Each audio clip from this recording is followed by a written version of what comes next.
وی معز ابن مالک رضی اللہ عنہ پیغمبر صلی اللہ علیہ وسلم خواله راغلی وی اقم علی کتاب اللہ دا اللہ پیغمبر وی دا اللہ پا کتاب کی چکم سزا دا پا ما قائم اکا اعرض عنہ پیغمبر صلی اللہ علیہ وسلم مخوار بیا پیغمبر صلی اللہ علیہ وسلم امرو کوی رجمے کی پکانو ولی مڑی کی لیکن دا سزا دا آگا انسان چی واده یو زیناو نو پا دی کانو بانی چی کل ویشتو یو کان پی دیر تیز ولگی دو او دیر اوران پی ولگی دو چی داگی دلا صدا سی گڑ وڑ شو او فخرج اشتدو او روتو کمزی کی چی ودرولی و دا کانو ویشتو دا پا آگا زی روتو مندی کڑی دیر تکلیف دلا سی ویا رسول اللہ معز پیغمبر صلی اللہ علیہ وسلم رجم کو ویا رسول اللہ منڈی کھڑی ہوئی چکل تکلیف پی دیر شو منڈی کھڑی ہوئی نو بیا عبداللہ بن انیسو وی زور لما خیلی یا رسول اللہ نو ما پاڑو کی بندی ہوئیشتو پیغمبر صلی اللہ علیہ وسلم زورن ورکڑی ہوئی حل لا ترکتمونو پری خودے با جی منڈے کڑن پیغمبر صلی اللہ علیہ وسلم یو پیر زورن ورکڑی ہوئی موقع باندے دیر ناشنا موقع دا روایت امام احمد راوڑے دے دا یزید ابن نعیم ابن حزالنا او یزید دا روایت بیانی دا خپل پلار دا نعیم ابن حزالنا رضی اللہ عنہ وی معز ابن مالک رضی اللہ عنہ دا پیغمبر صلی اللہ علیہ وسلم خواله راغلے وی اقم علی کتاب اللہ دا اللہ پیغمبر وی دا اللہ پا کتاب کی چکم سزا دا پا ما قائم اکا کر معز رضی اللہ عنہ مقصود پیری واقع ذکر کردی زناتی شیو انسان کمزور خطاتی ہوش فاعرض عنہ پیغمبر صلی اللہ علیہ وسلم مخوار حدیث بکیم اشارہ چا اللہ دا منی پردہ چوری دا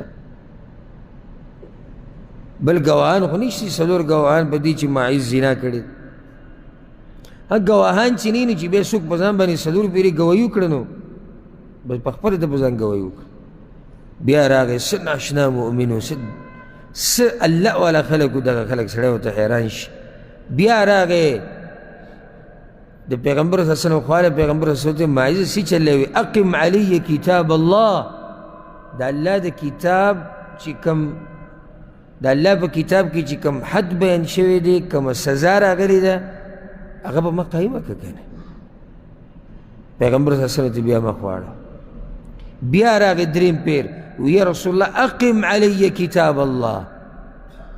دا اللہ پا شریعت کی چکم سزا دا دا پا ما قائمہ ککنے بیا پیغمبر صلی اللہ علیہ وسلم مخوالا و پسلورم پیر بیا راگے اقم علی کتاب اللہ دا دا زر دن ڈک دے گناتی شوی دا سم خپ دے دلیل پیدا دے چی ما مڑکا کچھ اللہ دا گناہ زماو بخی دیتا ایمان ہوئی پیغمبر صلی اللہ علیہ وسلم ہوتی ہے چی سلور پیری تا گوئی ورکڑاو تا پوسی تیمو کو سنگ زینا دی کڑی ورسل ملاو شوی طول نور روایتونو کی تفصیل لاغلے بیا پیغمبر صلی اللہ علیہ وسلم امرو کو رجمے کی پکانو ولی مڑی کی لیکن دا سزا دا آگا انسان چی واده یو زیناو کی او دا یزید ابن نعیم ابن حزال دا نکا چی دا حزال دا سر دا معز ابن مالکو دا سر با اسیدو او دا معز ابن مالک دا کم ذکی چی دا اسیدو دا حزال سر کم علاقه کی چیو دا غوی قبیله و دا غوی خاندانو دا اسیدو دا علاقه دا خاندان دا چم دا جنی سر دا زینا کردیو دا تفصیل ذکر کم دی روایت کی دا نیشتی خوچی پورتا سو با دی قصب ہوئے نو لڑ حزال تے ہوئے وی بانا گناہ شوی دا وقت گناہ رانا شوی وی سوی دیسی قصہ شوی ناغو تی با پیغمبر صلی اللہ علیہ وسلم بسی لڑ شا آقا خبر کا نو کی دیشی کستا دا پارا بخن اغواری اللہ با دی ماف کی او حزال دا کار با دیو کچی اس دا دی مسئلی سلار روزی اگریب سخوی لنشو ہوئی تا بچا بسی لڑ شا پیغمبر پسی لارشا اگر تو ہوئے نو سحل بیرو بس حل دارو تو چی امر دسو شو برچا نو پا دی کانو بانی چی کل ویشتو یو کان پی دیر تیز ولگی دو او دیر اوران پې ولګېدو چې د هغې د لاسه داسې ګډوډ شو او فخرج یشتد او راووتو کوم ځای کې چې ودرولی و د کاڼو ویشتو ته په دغه ځای راووتو او منډې یې کړې ډېر تکلیف د لاسه. عبدالله ابن انیس هغه را روانو د ده مخې له راغی هغه ولي چې دی تښتي او کسانو دی ویشتو رجم کوي فرماه بوظیف حمار نو هغه یو اډوکی راوچت کو چې هغه اډوکی وظیف حمار ده دغه ته وایي د خر د پنډۍ اډوکي ته د خر د پنډۍ اډوکی پروت هغه یې راواغېستو نو په هغې وویشتو نو په هغې ډېر سخت ولګېدو بس راولېدو. او د الله سبحانه وتعالی دا دین په دې کې ټول خیر او خیر دی. یعنی دلته څوک دا خبره نشي کولی چې د ماعز سره دا یو ظلم شوی دا زیاتی شوی نه حاشا وکله او دغه سزا هغه په خپله غوښته چې الله ما د دې ګناه نه پاک کړي. نو بیا راغی د پیغمبر صلی الله علیه وسلم خواله وی یا رسول الله ماعز پیغمبر صلی الله علیه وسلم رجم کو وی یا رسول الله منډې کړې وي چې کله تکلیف په ډېر شو منډې کړې وي نو بیا عبدالله بن انیس وی زه ورغلم مخې له یا رسول الله نو ما په هډوکي باندې وویشتو. پیغمبر صلی الله علیه وسلم زورنه ورکړې وي هلا ترکتموه نو پرېښودی به و چې منډه یې کړل لعله ان یتوب فیتوب الله علیه چېرته به تښتېدلی او ځان له به یې توبه ویستې او الله به له توبه قبوله کړې پرېښودی به مو څه ضرورت وي تاسو ته پته ولګي چې تکلیف به ډېر شو منډه یې کړه لاړ خو بس پرېږده چې ځي نو بیا دغه هډوکي باندې وویشتو. بې حزال ته ووایي یا حزال چې هغه د دې راوي د یزید نیکه دی. حزال څوک ته په دې واقعه کې دغه څه کردار دی ده رالېږلی و مشوره ده ورکړې وه پیغمبر صلی الله علیه ورشه پیغمبر صلی الله علیه وسلم دا زړه داسې نرم زړه او سوچ یې وکړو چې یعنې په هډوکي ولګېدو او مړ شو مسلمان سړی و بیا هم ملګری و وی حزاله هغه یا رسول الله حاضر یم لو سترته بثوبک کان خیرا لک دا خپله کپړه به دې پې اچولی وی زموږ خواله دې ولې رالېږي پټ کړی به دې وی دا ستا دپاره غوره وه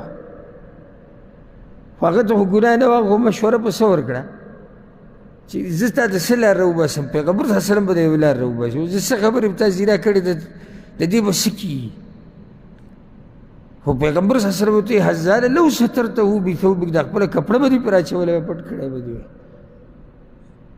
ځکه چې هغه مشوره ورکړې وه د پیغمبر صلی الله علیه وسلم خواله ورشه هغه داسې مؤمن و چې هغه بیا واپس کېدو خو نو څلور پیرې د پیغمبر صلی الله علیه وسلم خواله راغی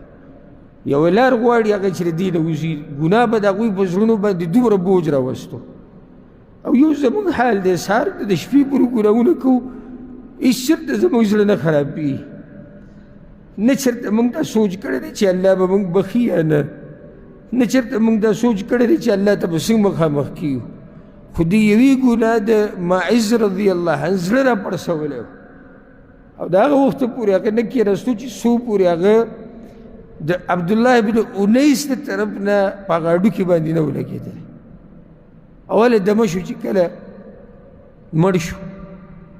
دا د مؤمن حالي د ده سوچ دې سره چې الله به ماته څه وایي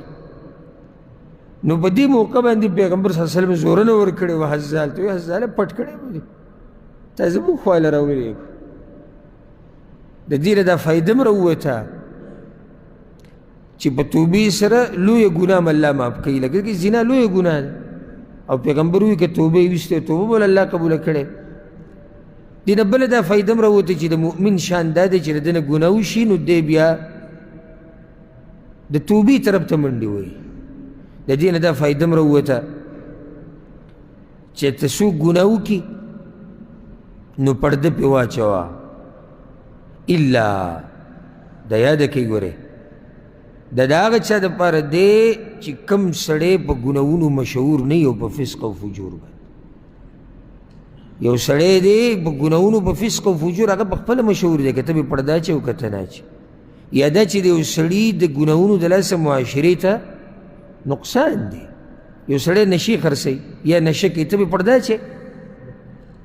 یا یو سړی زنا عام کوي معاشره کې ماعز رضی الله عنه څوک دی خو غلطي ترې شوې ده په دې سې مسلمان باندې بیا څه وکړه پرده راواچوه